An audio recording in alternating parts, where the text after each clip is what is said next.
నీ నీ సంఘం అవసరం లేదు.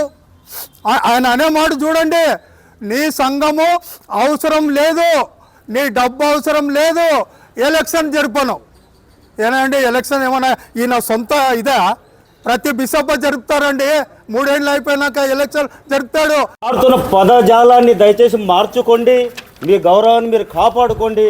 లేని పక్షంలో ఆదోని డివిజన్ సంబంధించిన ఏరియాలో మీరు ఎక్కడ సంచరించినా ఎక్కడికి వచ్చినా మిమ్మల్ని గౌరవ చేస్తాం, మిమ్మల్ని ఇక రానియకుండా అడ్డుకుంటామని ఈ సమావేశం ద్వారా తెలియజేస్తున్నాను. దయచేసి మీ వాడుతున్న పదజాలాన్ని మార్చుకొని మీ గౌరవాన్ని కాపాడుకోండి. ఇంకోటి అంటే ఇప్పుడు అతను పత్రికా విలేకరులకు అదేవిధంగా మీడియా మిత్రులకు అందరికీ హోలీ ట్రీస్ సంఘ సభ్యుల తరఫున ధన్యవాదాలు చెప్తున్నాం.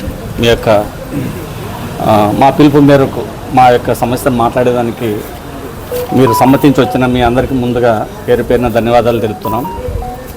వాస్తవికము ఎందుకంటే ఈ విధంగా బిషప్ గారి గురించి మేము మాట్లాడాలనేటటువంటిది దురదృష్టకరమైనటువంటి విషయం, కానీ మాట్లాడక తప్పదు. దొంగే దొంగ అన్నట్ల గుడ్డెద్దు చేనులో మేసినట్ల అనేటటువంటి ఈ 2 సామెతలకు ఆయన సరిపోతాడు. ఎందుకో ఇవన్నీ మాట్లాడాల్సి వస్తుందంటే ఒక బిషప్గా మేము మాట్లాడుకోకున్నటువంటి మాటలైనా మాట్లాడతామో, ఆయన మాట్లాడే మాటల కన్నా మేము అది చాలా తక్కువ. మా ఉద్దేశము మేము ఎందుకు మాట్లాడుతున్నామంటే దాదాపు 100 సంవత్సరాలు పైబడి ఉన్నటువంటి ఈ సంఘంలోన ఇది రాయలసీమ డయాసిస్ సంఘంలో కలిసింది. ఇది once upon a time Ramappa mission, ఇది రామయ్య మిషన్ అనేటటువంటి దాని నుంచి జరిగింది. 1956లో ఈ చర్చి రాయలసీమ డయాసిస్లో కలిసింది, అది మొదటిది. దానికి అప్పటి నుంచి పరిపాలన అంతా కూడా డయాసిస్ నుంచే జరుగుతుంది. కానీ ఈ బిషప్ గారు వచ్చిన తర్వాత మొట్టమొదటి ఏంటంటే డబ్బు తప్ప వేరే ఆలోచన లేకున్నట్లు ఇక్కడ ఉన్నటువంటి స్థలాన్ని అంతా కూడా ఆక్యుపేషన్ చేసి అమ్మాలనే ప్రయత్నం చేశాడు. ఈ సంఘము ఎదిరించింది, ఇది మొదటిది.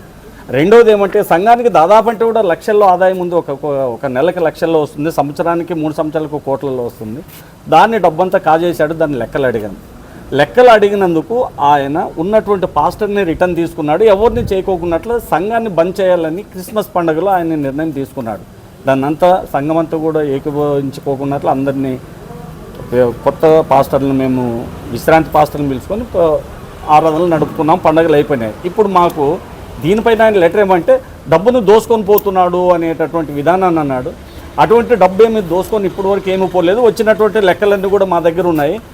అతను చేసినటువంటి పరిపాలనలో ఉన్న లెక్కలు మేము అడిగినందుకు ఆయన ఈరోజు దీన్ని బంద్ చేసుకున్నాడు. కాబట్టి మేము కూడా ఉన్నటువంటి లెక్కలు మేము బయట చెప్తాము.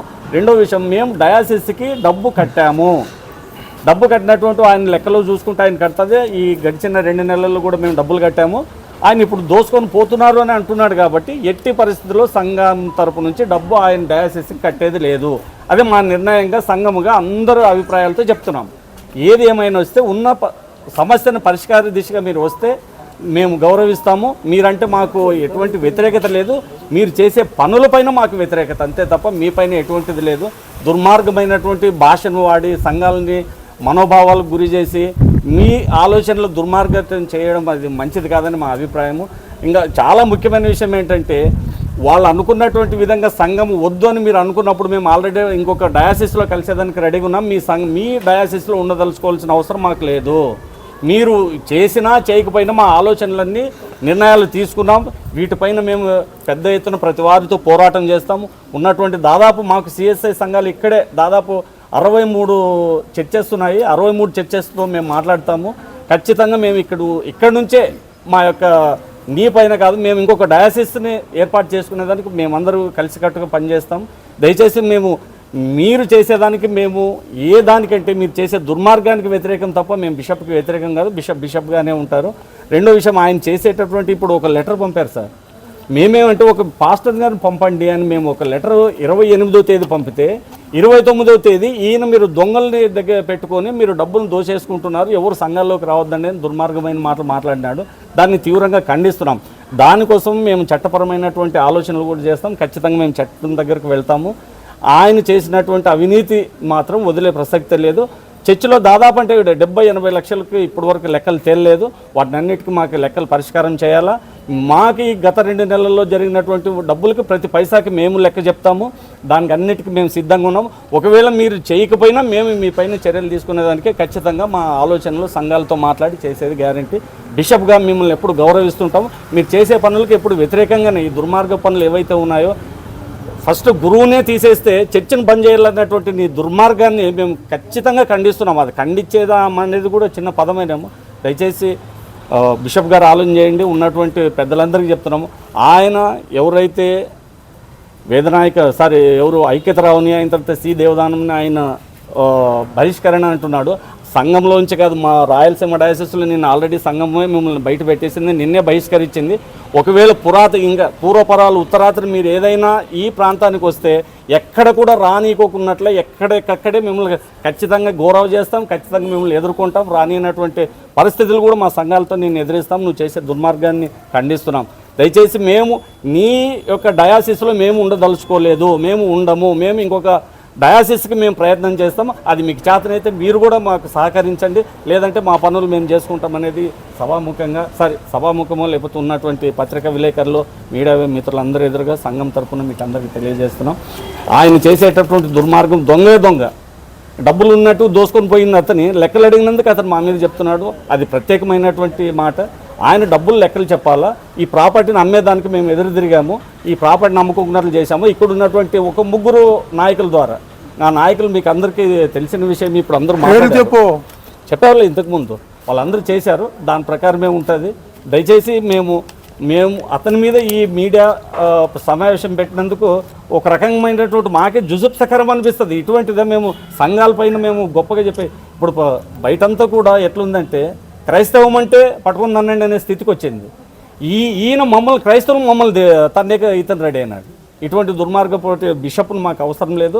బిషప్నే మేము వెలేస్తున్నాము, బిషప్నే మేము గౌరవ చేస్తున్నాము, బిషప్నే వెలివేస్తున్నాము. బిషప్ అంటే మాకు అవసరం లేదు. మేము ఇంకో డయాసిస్ ఏర్పాటు చేసుకుంటాం. దాని పరంగా మేము ప్రణాళికను సిద్ధం చేస్తున్నాము. అందరు గురువులతో మాట్లాడతాము. ఇది మా యొక్క విన్నపము. Thank you. నా పేరు తాయప్ప, సంగీత. నా యొక్క వందనాలు తెలియజేసుకుంటున్నాను.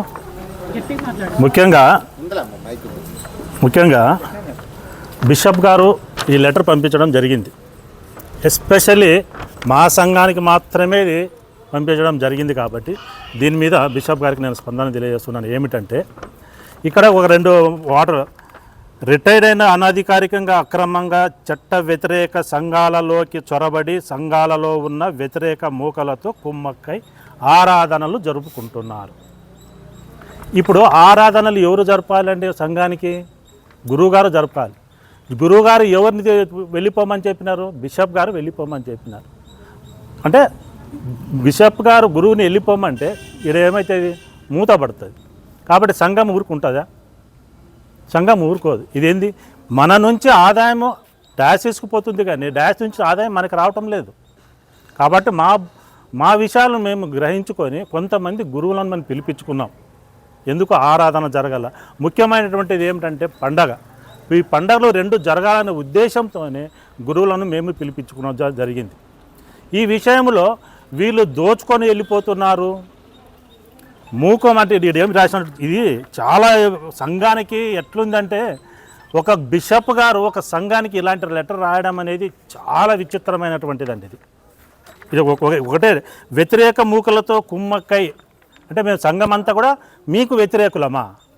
ఏం చేసినామండి మేము? సంఘం ఏమి చేసినామని మేము సంఘం నుంచి మాది మీరు దోచుకోపోయినారు, కానీ మీది మేము దోచుకోలేదు కదా. ఏ రోజైనా మేము క్వశ్చన్ చేసినామా బిషప్ గారిని? ఎందుకు అంటే, బిషప్ మీ అధికారం ఏ విధంగా అయితే ఉందో దానిని మీరు సంపూర్తిగా ఉపయోగించుకుంటే అన్ని సంఘాలు బాగుపడతాయి. మా మీదనే ఎందుకు బిషప్ గారు కక్ష కట్టారో మాకు ఇంతవరకు అర్థం కాలేదు. ఇంకొక విషయం ఏమిటంటే, రాయలసీమ డయాసిస్లో ఉత్తమమైనటువంటి సంఘం ఏదంటే హోలీ ట్రినిటీ చర్చ్ అని సగర్వంగా చెప్పగలనండి నేను. అంత మంచి సంఘాన్ని ఈయన మధ్యలో దూరి ఏం చేసినాడో ఏమో లేదో కానీ ఎలక్షన్ జరుపుకోకుండా వన్ సైడ్ చేసినాడు. ఇంతకు ముందు ఉన్నటువంటి భరత్ బాబు గారు, తర్వాత బిషప్ గారు కలిసి అది టర్మ్ అనేది 3 సంవత్సరాలకు ఒకసారి టర్మ్ ఎలక్షన్ జరగాలండి. మన మార్చికి 2025 మార్చికి 3 సంవత్సరాల టర్మ్ అయిపోయింది. మే నెలలో ఎలక్షన్ జరగాలి.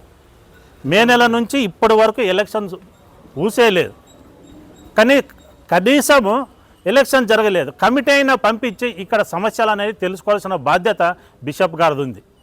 కాబట్టి ఈ లెటర్ మీద మేము చాలా తీవ్రంగా మనమనే కాదు మొత్తం సంఘాలు కూడా పాస్టర్లు కూడా చాలామంది ఈ విషయంలో బాధపడుతున్నారండి. ఇప్పుడు వచ్చినటువంటి దేవసాయం బాబు గారు కూడా చాలా బాధపడుతున్నాడు. ఆయనే మా సంఘాన్ని దోచుకోపోయినాడండి ఆయన. కాబట్టి ఈ విషయం మీద బిషప్ గారే దీన్ని చొరవ తీసుకొని, మేమైతే ఎన్నోసార్లు పోయినాము, బిషప్ గారిని వేడుకున్నాము, అన్ని విధాలుగా చేసినాము. కాబట్టి దీన్ని ప్రాబ్లమ్ సాల్వ్ చేయాలంటే బిషప్ గారే మా దగ్గరికి రావాలని నేను ఈ మీడియా ముఖంగా తెలియజేసుకుంటున్నాను. నా పేరు ఎస్ జాన్సన్ బాబు, ఆదోని హోలీ ట్రినిటీ సంఘ సభ్యుని. గత కొన్ని నెలలుగా మా సంఘంలో జరిగిన పరిణామాలను బట్టి పండుగలకు ముందు, క్రిస్మస్ జనవరి పండుగకు ముందు మాకు పాస్టర్ లేకుండా బిషప్ గారు చర్యలు తీసుకున్నారు. అప్పటి నుండి సంఘ పరిస్థితులను బట్టి మాకు మళ్ళా పాస్టర్ గారు లేకుండా పండుగలు ఎట్లా అని చెప్పేసి అని సంఘమే ఒక బాధ్యత తీసుకొని కొందరు రిటైర్డ్ గురువుల చేత, అంటే రెగ్యులర్ గురువులు రారు కదా, వారికి సంఘాలు ఉంటాయి కాబట్టి రిటైర్డ్ గురువుల చేత ఆరాధనలనే పండుగలు జరిపించుకున్నాము. అటువంటి పరిస్థితి నుండి ఈ యొక్క బిషప్ గారి లెటర్ అండి ఇది. ఆయన అనుమతి లేకుండా మేము పండుగలు ఆరాధనలు జరుపుకున్నామని ఈ గురువుల పైన ఆయన ఇచ్చిన సస్పెన్షను లేదా వారికి ఇచ్చే పెన్షన్ కానీ జీతాన్ని నిలబెట్టిన విధంగా ఈ గురువుల చేత ఎక్కడ ఆరాధనలు జరిపించుకోకూడదు, సంఘాలని మూత వేసుకోవాలనే ఒక నిర్ణయంతో ఆయన ఇచ్చిన లెటర్. దీన్ని మేము సంఘమంతా కలిసి పూర్తిగా ఖండిస్తూ ఉన్నాం. మీరు నీ యొక్క బాధ్యత, బిషప్గా నీ యొక్క బాధ్యత, సంఘంలో ఎలాంటి సమస్య వచ్చినా దాన్ని సరిచేయాల్సిన బాధ్యత నీది. అటువంటి బాధ్యత నుంచి తప్పుకొని సంఘాన్ని ఒక ఇబ్బందికరమైన పరిస్థితులు నెట్టిన బిషప్ గారు మీరైతే ఆరాధన కొనసాగించినటువంటి రిటైర్డ్ పాస్టర్లను ఆయన అధికారం ఉంది కదా అని చెప్పేసి అని పెన్షన్ నిలబెట్టడం, జీతాలు నిలబెట్టడం ఎంతవరకు సబబండి? అదే ఆ విషయాన్ని మేము ఖండిస్తున్నాం సంఘమస్తుల తరపున. మళ్ళీ సంఘస్థులుగా మేము ఏ ఎక్స్ సెక్రటరీ ట్రెజరర్ లేకుండా, పాస్టర్ లేకుండా మేము బాధ్యత తీసుకొని మా యొక్క సంఘాలు అన్న ఇబ్బంది పడకూడదని చెప్పేసి ఆయన ఆరాధన కొనసాగించుకుంటా ఉంటే మేము అల్లరి మూకలము అని ఆయన దృష్టిలో ఆయన మాట్లాడతాడు. ఒక బిషప్ గారి నోటి నుండి అటువంటి పదాలు వాడవచ్చా? ప్రేమ ప్రేమ ప్రేమ అని చెప్పేసి బైబిల్ నిండా అక్షరాలు ఉంటే ఆ పదాలు పెట్టి అల్లరి మూకలు, సస్పెండ్ చేస్తాము, సంఘాలను మూత వేస్తాము అనేటువంటి బిషపు, మాకు ఇటువంటి బిషపు అక్కర్లేదని చెప్పేసి అని మేము సంఘమంతా మేము ముక్తకందం ఖండిస్తూ ఉన్నాం. అది కాకుండా మరి ఫిర్యాదులు వారిని రెవరెండ్ సి దేవదానం అలాగే ఐక్యతరావు వీళ్ళిద్దరూ రిటైర్ అయ్యారండి. ఒక ఆయన పొద్దుటూరు నుంచి వస్తున్నాడు, ఒక ఆయన గుంటకల్ నుండి. వారిద్దరికి వచ్చే పింఛన్లు 3 ఏళ్ల తర్వాత ప్రతి బిషప్ సంఘానికి ఇస్తాడు లెటరు. 3 ఏళ్ళు అయిపోయింది, 4వ సంవత్సరం స్టార్ట్ అయింది, ఎలక్షన్ జరుపుకోండి అని లెటర్ ఇస్తాడు. అప్పుడు ఆయనే పిలిపించాడు, 7 సార్లు పిలిపించాడు. మాకు ఎంత డబ్బు ఖర్చు అవుతుందండి? ఆదోని నుంచి కడపకు పోవాలంటే 7 సార్లు మాకు ఎంత డబ్బు ఖర్చు అవుతుంది? మా సొంత డబ్బుతో పోయినాం.